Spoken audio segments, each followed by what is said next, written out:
Assalamualaikum warahmatullahi wabarakatuh. Salam sejahtera untuk kita semua. Berjumpa lagi dengan saya, Argo Pambudi Himawan, dalam pembelajaran sosiologi di kelas 12. Dan pada kesempatan kali ini, Bapak akan menjelaskan di bab yang ketiga berkaitan dengan Nah, sebelum Bapak menyampaikan materi terkait dengan ketimpangan sosial, kita cermati dulu gambar berikut ini. Menurut pendapat Anda, mengapa gambar di atas menggambarkan kondisi ketimpangan sosial? Apakah itu merupakan ketimpangan sosial?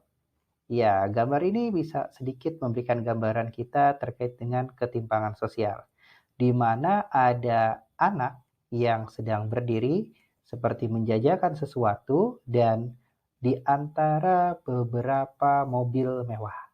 Ya, jadi memang kita bisa lihat di situ gambaran terkait dengan ketimpangan sosial.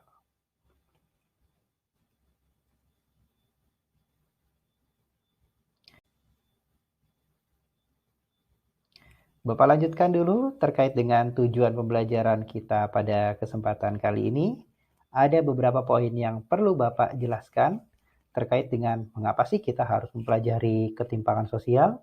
Karena harapannya dengan kita memahami, mempelajari ketimpangan sosial, peserta didik mampu mendeskripsikan apa itu ketimpangan sosial serta faktor-faktor yang memengaruhinya secara tepat.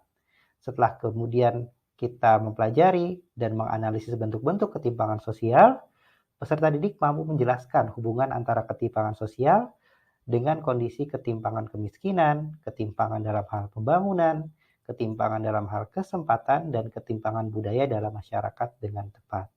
Nanti kita juga akan berdiskusi tentang dampak ketimpangan sosial dan harapannya peserta didik juga mampu mengidentifikasi terkait itu diskriminasi sosial, kecemburuan sosial, monopoli kekuasaan, dan konflik sosial secara tepat. Nah, jadi nanti setelah itu juga ada diskusi, peserta didik mampu memahami tentang bagaimana sih sebenarnya sikap kritis kita dalam menghadapi ketimpangan sosial itu sendiri. Dan nanti kita juga ada pengamatan di mana nantinya peserta didik mampu memahami ketimpangan sosial dan kemudian kita bisa langsung melihat apa-apa saja bentuk-bentuk ketimpangan sosial yang ada di kehidupan kita sehari-hari. Apa yang akan kita pelajari di bab yang ketiga ini? Nah, di sini Bapak sudah menyajikan beberapa subtema.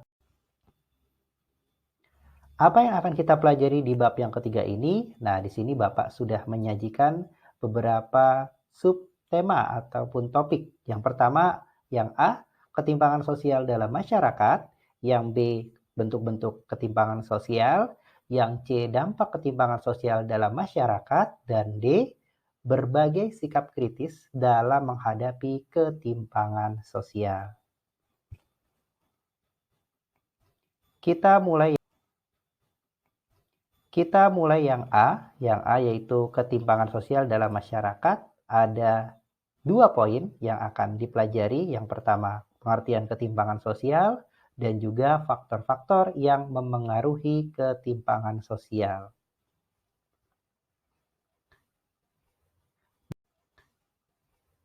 Dimulai dari pengertian ketimpangan sosial terlebih dahulu. Ketimpangan sosial merupakan ketidakseimbangan yang terlihat jelas dengan adanya jarak atau gap di antara golongan-golongan dalam masyarakat. Jadi kalau misalkan ketimpangan dengan kesenjangan sosial itu memang hampir mirip. Hanya saja kalau kesenjangan sosial itu kita lebih melihatnya pada aspek atau faktor ekonominya. Namun dalam hal ketimpangan sosial, kita melihat lebih kepada sudut pandang dari pemerintah dalam menentukan dan mengambil kebijakan yang pada akhirnya ditujukan untuk masyarakatnya.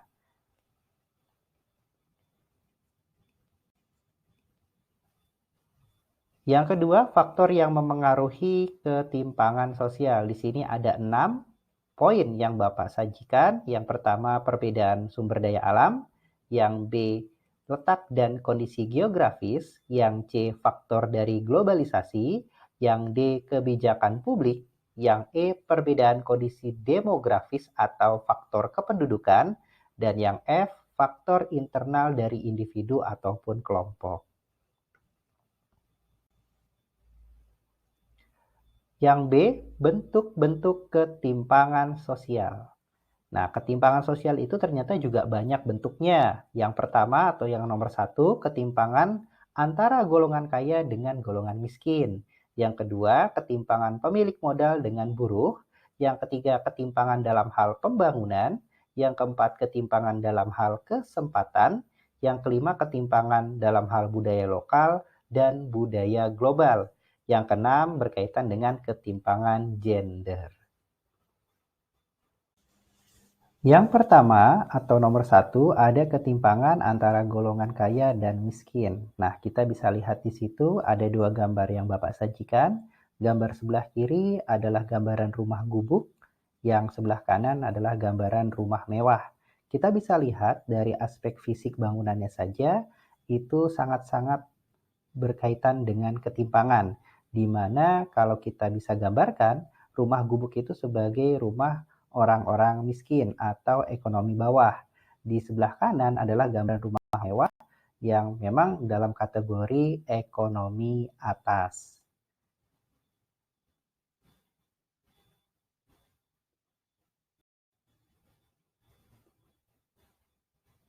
Kemudian ada yang nomor 2, ketimpangan antara majikan dengan buruh. Ketimpangan pemilik modal dan buruh berkaitan dengan jaminan upah yang diterima oleh buruh. Jarak ketimpangan sosial semakin melebar ketika banyak pemilik modal tidak memberikan upah sesuai dengan standar yang ditetapkan oleh pemerintah daerah. Bentuk beban pekerjaan pun tidak sebanding dengan upah yang diberikan. Nah, gambaran ketimpangan antara majikan dengan buruh ini gambarannya seperti teori sejarah perjuangan kelas yang dicetuskan oleh Karl Marx, di mana kaum pemilik modal atau dalam hal ini seperti majikan, mereka mengeksploitasi para pekerja atau buruhnya untuk mendapatkan keuntungan yang sebesar-besarnya, namun itu juga memberikan efek yang buruk kepada buruh karena mereka disuruh bekerja terus-menerus tanpa diperhatikan kesejahteraannya. Nah, kemudian ada juga yang ketiga, ketimpangan dalam hal pembangunan. Nah, ketimpangan pembangunan ini terjadi akibat proses pembangunan yang belum merata dan hanya berpusat pada daerah-daerah tertentu saja. Dan ini sangat-sangat real bisa kita lihat dalam. Nah, kemudian ada juga yang ketiga, ketimpangan dalam hal pembangunan. Nah, ketimpangan pembangunan ini terjadi akibat proses pembangunan yang belum merata dan hanya berpusat pada daerah-daerah tertentu saja. Dan ini sangat-sangat real bisa kita lihat dalam keseharian kita ataupun kenyataan kita di masyarakat Indonesia. Seperti pembangunan antara perdesaan dengan perkotaan. Kemudian antara Pulau Jawa dengan pulau-pulau yang ada di luar Jawa. Kemudian pembangunan yang ada di perbatasan dengan kawasan yang non-perbatasan. Kita bisa lihat kalau dengan desa kota, itu biasanya pembangunan lebih ke arah perkotaan. Ya meskipun sekarang alhamdulillah sudah semakin merata. Namun di contoh yang lain, pembangunan tidak merata antara yang di Pulau Jawa dengan di luar Pulau Jawa, khususnya di bagian wilayah Indonesia bagian timur. Nah, kita juga bisa menyimpulkan atau menyebutkan ketimpangan dalam hal kesempatan. Kita bisa lihat ada dua gambar lagi yang Bapak sajikan. Ada gambar di sebelah kiri, di mana mereka belajar, anak-anak itu belajar dengan kondisi yang seadanya, dengan keterbatasan sarana dan juga fasilitas pendukung. Di sebelah kanan, itu adalah gambaran siswa dan siswi atau peserta didik yang belajar dengan didukung sarana yang lebih lengkap, fasilitas yang lebih memadai. Nah, kita bisa lihat gambaran yang sebelah kiri seperti ada di daerah-daerah perbatasan, di mana akses segala sesuatunya itu sangat-sangat sulit untuk mereka, terutama dalam hal ini akses pendidikan. Sedangkan yang sebelah kanan itu bisa digambarkan di lingkup perdesaan ataupun di perkotaan yang sudah jauh lebih maju yang dekat dengan aktivitas pemerintahan di mana fasilitas lebih baik, lebih mendukung dan kesempatan untuk mempelajari hal-hal baru juga lebih terbuka.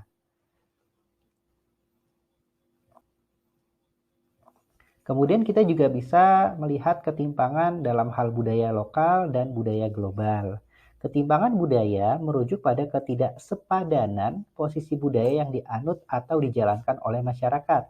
Disebabkan juga oleh adanya budaya populer atau pop culture yang berasal dari dunia barat, yang kemudian diikuti oleh masyarakat dunia.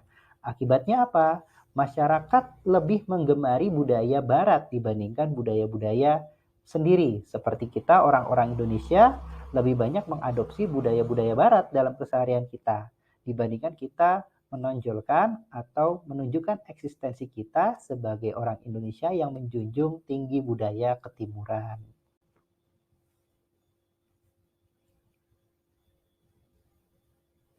Ketimpangan juga terjadi dalam hal gender. Jadi kalau gender itu berbeda dengan jenis kelamin. Kalau jenis kelamin itu hanya 2, tapi kalau gender bisa lebih dari 2. Gender itu dibentuk bukan dari lahir, bukan karena aspek fisik ataupun biologis, tapi gender adalah konstruk masyarakat yang digambarkan adanya perbedaan antara laki-laki dengan perempuan.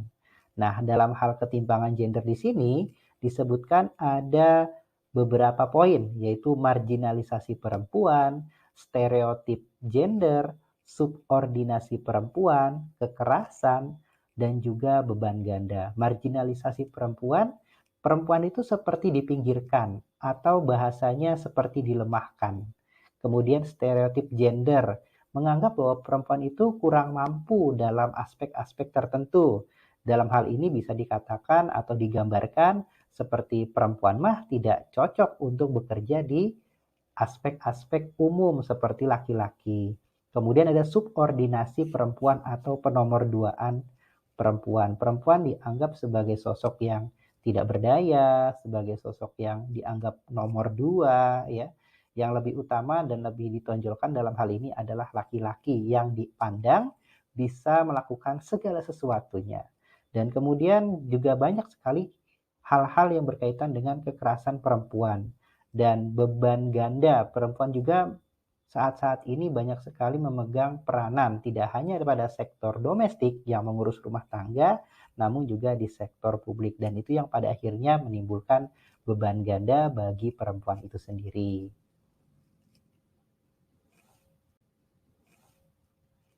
Kemudian apa saja dampak dari ketimpangan sosial dalam masyarakat kita? Di sini ada 4 poin. Yang pertama berkaitan dengan diskriminasi sosial, ada kecemburuan sosial, ada monopoli kekuasaan, hingga memunculkan konflik sosial. Kita bahas dari diskriminasi sosial terlebih dahulu, yaitu perbedaan perlakuan antar kelompok meskipun sebenarnya mereka memiliki hak yang sama.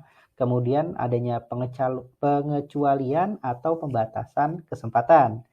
Yang selanjutnya ada pengutamaan atau kecenderungan terhadap pihak-pihak tertentu. Jadi diskriminasi itu adalah seperti kita membeda-bedakan antara pihak satu dengan pihak lain, antara individu yang satu dengan individu yang lain, di mana kita dipandang segala sesuatunya itu ada yang bisa atau tidak bisa, pantas tidak pantas, gitu kan, mampu tidak mampu. Padahal sebenarnya kalau dari segi yang lain sebenarnya kita bisa seperti itu. Namun karena adanya pembedaan-pembedaan tersebut, ya akhirnya memunculkan suatu bentuk ketimpangan dalam masyarakat kita. Kita dianggap kurang mampu, padahal kita memiliki hak yang sama. Antara laki-laki dan perempuan senantiasa dibeda-bedakan. Antara orang kaya dengan orang miskin senantiasa dibeda-bedakan. Itu adalah bentuk diskriminasi sosial. Padahal kalau kita berbicara hak, setiap orang itu memiliki hak yang sama dan kedudukan yang sama secara universal, yaitu sebagai makhluk ciptaan Tuhan. Kemudian ada juga yang kedua, kecemburuan sosial. Apa itu sebenarnya kecemburuan sosial? Kecemburuan sosial merupakan suatu kondisi munculnya perasaan tidak suka dari salah satu kelompok atau kelas atau status-status tertentu karena adanya perbedaan-perbedaan dalam kehidupan bermasyarakat. Ya, kecemburuan sosial itu sangat-sangat mungkin dan mungkin kita juga sering melihatnya, sering mengalaminya dalam kehidupan kita sehari-hari. Banyak gerakan-gerakan separatis yang ingin memisahkan diri dari Indonesia contohnya. Karena apa? Dipandang bahwa pembangunan itu hanya dilakukan oleh pemerintah di daerah Pulau Jawa saja, tapi kurang menyentuh sampai ke ranah wilayah Indonesia bagian timur. Akibat perlakuan yang tidak sama, ya sikap yang tidak sama, pada akhirnya muncul kecemburuan, hingga akhirnya memunculkan juga perasaan tidak suka seperti iri dan timbullah gerakan-gerakan separatis yang ingin memisahkan diri dari Indonesia seperti adanya gerakan Papua Merdeka, ya kan, Nangro Aceh Darussalam yang sempat dulu ada GAM, kemudian ada Republik Maluku Selatan yang memang mereka menganggap bahwa ya pembangunan hanya digiatkan di Pulau Jawa saja, tapi di Indonesia yang lain, khususnya dalam hal ini Indonesia Timur, tidak digiatkan atau tidak didorong untuk menyentuh ke sana, sehingga memunculkan kecemburuan sosial. Kemudian yang ketiga, adanya monopoli kekuasaan. Monopoli itu sendiri adalah salah satu pihak memegang seluruh aspek yang ada di masyarakat kita, meliputi dari aspek politik, ekonomi, hingga sosial. Masyarakat yang mengalami ketimpangan sosial sering menjadi objek penguasaan oleh kelompok lain. Penguasaan oleh kelompok lain inilah yang disebut dengan monopoli. Sebagai contohnya, penguasaan pemilik modal terhadap kelompok buruh. Gambarannya seperti tadi ya, seperti ketimpangan antara majikan dengan pekerja atau buruhnya, di mana buruh terus-terusan dieksploitasi untuk kepentingan majikan atau pemilik modal, di mana pemilik modal mendapatkan keuntungan yang sebesar-besarnya dengan mengeluarkan pengeluaran yang sekecil-kecilnya. Para buruh dieksploitasi untuk kepentingan mereka, sedangkan kesejahteraan, kemakmuran daripada buruh-buruh itu sendiri tidak diperhatikan. Yang keempat, yang ini juga sangat-sangat ditakutkan dalam masyarakat kita supaya diharapkan tidak terjadi, yaitu adalah konflik sosial. Ketimpangan juga dapat memunculkan benih-benih konflik yang ditandai dengan ciri sebagai berikut. Yang pertama, terdapat dua pihak atau lebih yang terlibat konflik. Yang kedua, adanya tujuan tertentu yang dijadikan sasaran konflik. Yang ketiga, terdapat perbedaan pikiran, perasaan maupun tindakan, dan terdapat situasi yang memang mendukung terjadinya konflik ya, karena ada diskriminasi, kemudian ada kecemburuan, ada monopoli juga, bisa berujung kepada konflik sosial yang sangat-sangat mudah terjadi di masyarakat, apalagi dalam masyarakat Indonesia yang sangat beragam atau heterogen. Kemudian yang D, berbagai sikap kritis kita dalam menghadapi ketimpangan sosial. Ya, ada beberapa hal yang bisa kita lakukan sebagai bagian daripada masyarakat untuk mencegah atau meminimalkan efek buruk dari ketimpangan sosial. Yang pertama, menjaga komunikasi sosial. Yang kedua, bersikap toleransi dan menghargai adanya perbedaan. Yang ketiga, mengedepankan sikap empati sosial. Dan yang keempat, mengedepankan juga menumbuhkan, membiasakan sikap filantropi sosial. Kita akan bahas satu persatu terlebih dahulu. Yang pertama, menjaga komunikasi sosial. Dengan harapan, melalui komunikasi sosial, masyarakat dapat menghilangkan sekat, dikotomi, ataupun gap, dan dapat terhindar dari berbagai prasangka, stereotip, kecemburuan sosial, hingga dapat mencegah terjadinya konflik sosial. Jadi diharapkan di tengah perbedaan kita yang sangat-sangat banyak ini di masyarakat Indonesia, kita bisa menjaga komunikasi yang baik antar sesama, menghargai perbedaan, agar apa? Tidak timbul stereotip negatif, tidak menimbulkan kecemburuan sosial, dan pada akhirnya dapat meminimalkan terjadinya ketimpangan sosial itu sendiri. Yang kedua, dengan bersikap toleran. Yang kedua, dengan bersikap toleransi dan menghargai perbedaan. Nah, di sini ada 4 unsur yang perlu ditekankan dalam kita melakukan toleransi. Yang pertama, memberikan kebebasan dan kemerdekaan. Yang kedua, mengakui hak setiap orang. Yang ketiga, menghormati keyakinan orang lain.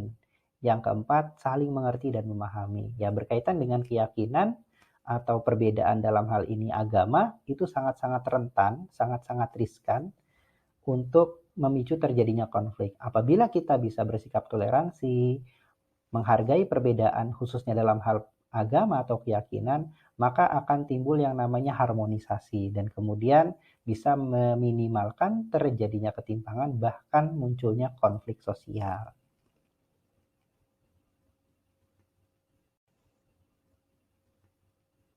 Yang ketiga, kita juga perlu bersikap empati. Apa itu empati? Dalam hal ini empati sosial diartikan sebagai kemampuan seseorang yang turut serta merasakan keadaan yang dialami oleh orang lain.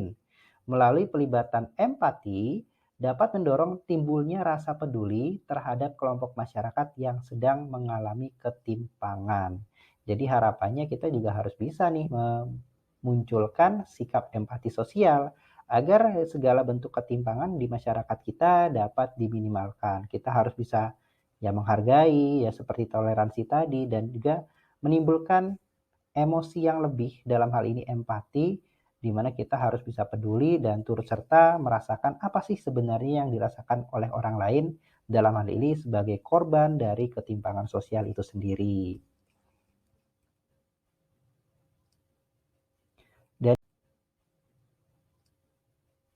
Dan yang keempat ada bagaimana kita menumbuhkan sikap filantropi sosial.